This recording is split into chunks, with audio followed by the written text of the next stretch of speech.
သင်ကစာလုပ်ဖို့ထိုင်လိုက်တယ်အဲ့အချိန်မှာပဲဖုန်းစီကိုစိတ်ကရောက်သွားတယ် YouTube ဗီဒီယိုတစ်ပုဒ်လောက်ကြည့်လိုက်အောင်မယ်မုတ်လေးစားလိုက်အောင်မယ်နဲ့စာမလုပ်ဖြစ်တော့ကျောင်းသားတွေရဲ့90%လောက်ကစာလေးလာနည်းတွေမှားရင်းနေကြတယ်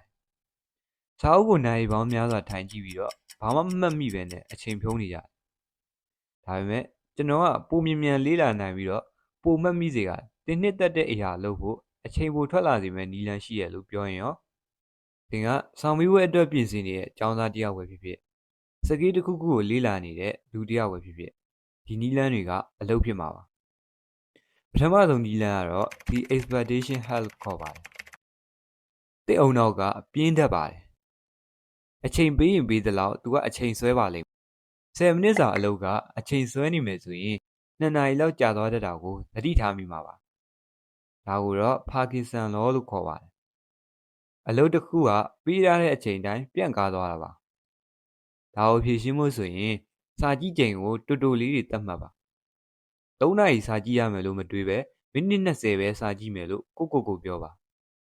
မိနစ်20ဆိုတာကလွယ်ကူတဲ့အတွက်အုံနောက်ကညင်းဆက်မှာမဟုတ်ပါဘူးတခါစတင်ပြီးသွားပြီဆိုတာနဲ့သင်ဆက်လုပ်ဖြစ်သွားပါလိမ့်မယ်ဒါပေမဲ့အဲ့ဒီအချိန်တွင်းမှာဘာလေးလာမယ်ဆိုတာကိုတော့တိတိကျကျရေးထားဖို့လိုပါတယ်ဥပမာ physics ကိုလေးလာမယ်လို့မပြောဘဲနဲ့ physics ရဲ့ circular motion ကိုလေးလာမယ်ဆိုတာမျိုးပါအုံနောက်ကရှင်းလင်းမှုကိုနှစ်သက်ပါတယ်ဒုတိယနီလန်ကတော့80-20 rule ပါကျောင်းမှာသင်နေတဲ့သင်ခန်းစာတိုင်းကအရေးမကြီးပါဘူး80-20 rule ကသင်လေးလာသမျှရဲ့20%ကသာသင်ရလက်ရဲ့80%ကိုပေးစွမ်းတာပါဒါကြောင့်အသေးအဖွဲချက်လက်တွေမှာအချိန်မဖြုံးမင်းနဲ့အဓိကဟာတွေကိုအာရုံစိုက်ပါဘာတွေကဆောင်ဝဲမှာအဓိကပါလာမလဲဆိုတာကိုပဲကိုပြန်မေးပါမေးခွန်းဟောင်းတွေကိုစစ်ကြည့်ပါဆရာမတွေကိုလည်းမေးကြည့်ပါ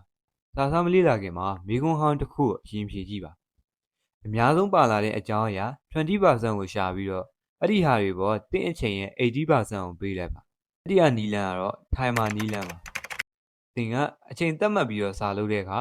တင့်အာရုံစူးစိုက်မှုအားကောင်းလာတာကိုသတိထားမိမှာပါအချိန်သတ်မှတ်ထားခြင်းက focus ကိုဖန်တီးပေးပါတယ်ထိုင်မာကိုမိနစ်30ပေးထားပြီးတော့အာရုံ size လေးလာပါ9မိနစ်နားပါလမ်းလျှောက်တာအကျောဆန့်တာဒါမှမဟုတ်ဖုန်းကိုတုံးလို့ရပါတယ်ဒီနီလန်ကဘာကြောင့်အလုပ်ဖြစ်တာလဲဆိုတော့အချိန်တိုတာကြောင့်စိတ်ပင်ပန်းမှုကိုကာကွယ်ပေးသလိုခဏနေနားရတော့မယ်ဆိုတာကြည့်တဲ့အတွက်အုံနောက်ကပိုအာရုံစိုက်နိုင်ပါတယ်စတုဒ္ဒနီလန်ကတော့ Feynman technique ပါ Albert Einstein ကတခါပြောခဲ့ဘူးတယ်သင်တစ်ခုခုကိုအယိုးရှင်းဆုံးမရှင်းပြနိုင်ရင်အဲ့ဒါကိုကောင်းကောင်းနားမလည်သေးလို့ပဲတဲ့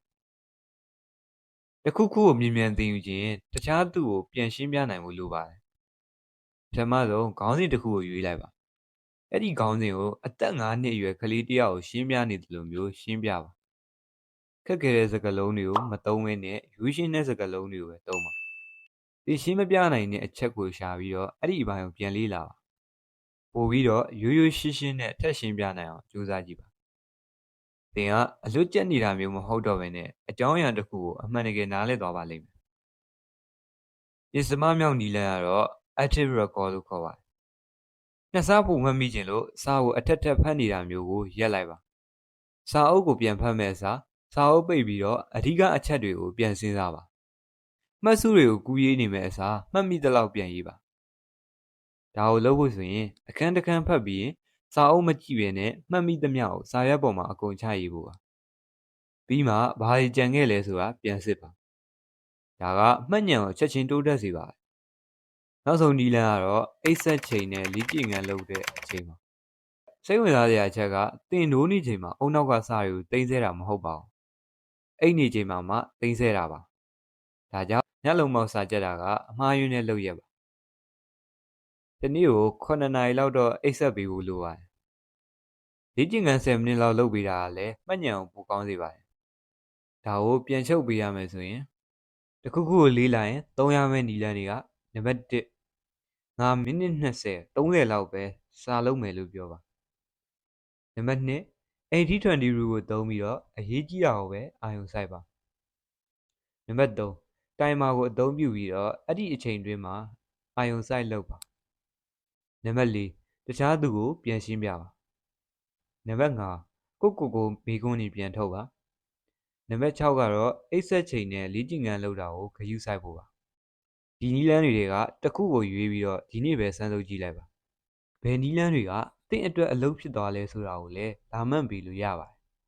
နောက်ထပ်လည်းဒီလိုမျိုးစာလေးလာနည်းတွေဘ ഹു တုဒရစရာတွေနဲ့ self improvement နဲ့ပတ်သက်တဲ့အကြောင်းအရာတွေကိုတင်သွားပေးမှာမို့လို့ channel လေးကို subscribe လုပ်ခဲ့ပေးပါ